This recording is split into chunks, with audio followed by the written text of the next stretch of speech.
तकरीबन 60 वर्ष पहले जब हम छोटे छोटे बच्चे थे तो गांव में रपस पट्टी होती थी, दौड़ दौड़ के हम उस पर चढ़ते और फिर नीचे उतरते। तो बालपना था, कुछ समझ नहीं आता था, लेकिन इस मुद्रा को जब करके देखा तो समझ में आया कि तो प्राण को ब्रह्मरंध्र में चढ़ाने की शक्ति है इसके अंदर।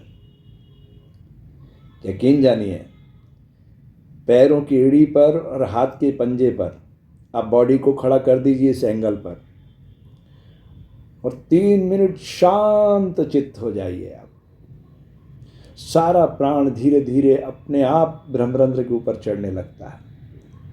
और प्राण ब्रह्मरंध्र में चढ़ने का मतलब है जल 100 डिग्री पे तप के भाप बन गया, तभी आसमान की ऊंचाई नापता है वो।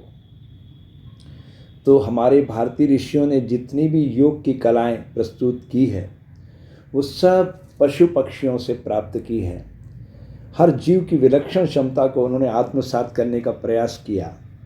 तो उसी परंपरा को आगे बढ़ाते हुए जो भी चीज़ें मैंने ऐसे देखी समाज में कि इनसे शरीर के अंगों पे क्या प्रभाव पड़ता है, उसको अपने शरीर पे इम्प्लीमेंट करके देखा और फिर मैं आपके सामने प्रस्तुत कर रहा हूँ, इस उम्मीद के साथ कि आप इस क्रिया को शांत रस होकर धारण करेंगे। तो जैसे बच्चे हम लोग नीचे आते थे, अब ये प्राण ऊपर चढ़ रहा है।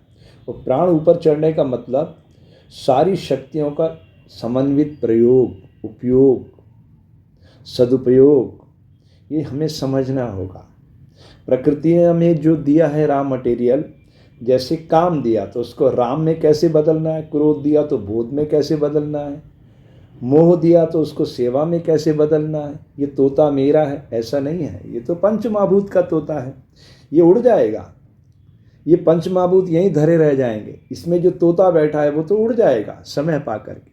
प्रकृति ने हमें कुछ समय दिया है अपनी बगिया को गुलजार करने के लिए। मान लो 100 साल है तो 36,500 दिन है, 18,250 दिन खाया पिया सोया भोगा नष्ट हो गया। फिर उसके 3 पार्ट हैं, बचपन है, जवानी है, बुढ़ापा है। तो 6,000 दिन का जीवन है हमारा, इसकी यात्रा है। योग हमें ये यात्रा सहज रूप से कराता है। आप 3 मिनट इस क्रिया को करें, धीरे धीरे अभ्यास बढ़ा के आप देखेंगे प्राण ब्रह्मरंध्र में चढ़ने लग गया।